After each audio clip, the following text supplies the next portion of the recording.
الحمد للہ رب العالمین والعاقبۃ للمتقین والصلاة والسلام علی سید الانبیاء والمرسلین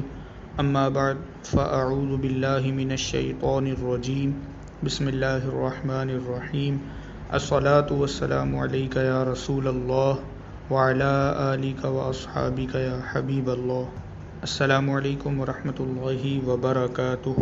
حضرت سیدنا ابو ہریرہ رضی اللہ تعالی عنہ سے روایت ہے کہ رسول اللہ صلی اللہ تعالی علیہ وآلہ وسلم نے ارشاد فرمایا،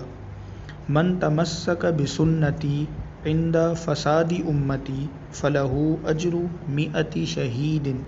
جو فساد امت کے وقت میری سنت پر عمل کرے گا اسے 100 شہیدوں کا ثواب ملے گا۔ یعنی اس حدیث پاک میں یہ ارشاد فرمایا گیا کہ جس نے فساد امت کے وقت یعنی بدعت، جہالت، فسق و فجور کے غلبہ کے وقت سنت پر عمل کیا تو اسے 100 شہیدوں کا ثواب ملے گا۔ یہ ثواب ملنے کی وجہ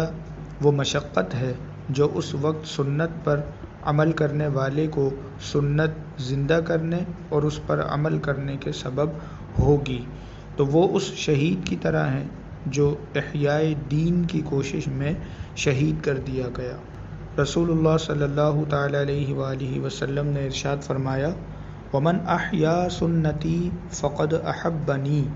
جس نے میری سنت زندہ کی بے شک اسے مجھ سے محبت ہے۔ ومن احبنی کان معی فی الجنہ،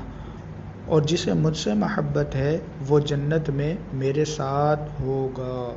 رسول اللہ صلی اللہ علیہ وآلہ وسلم ارشاد فرماتے ہیں، ومن احیا سنتا من سنتی قد امیتت بعدی، جو میری کوئی سنت زندہ کرے کہ لوگوں نے میرے بعد وہ چھوڑ دی ہو، فإن له من الأجر مثل من عمل بها، تو جتنے اس پر عمل کریں گے سب کے برابر اسے ثواب ملے گا، من غیر ان ينقص من اجورهم شیئا، اور ان کے ثوابوں میں کچھ بھی کمی نہ ہوگی۔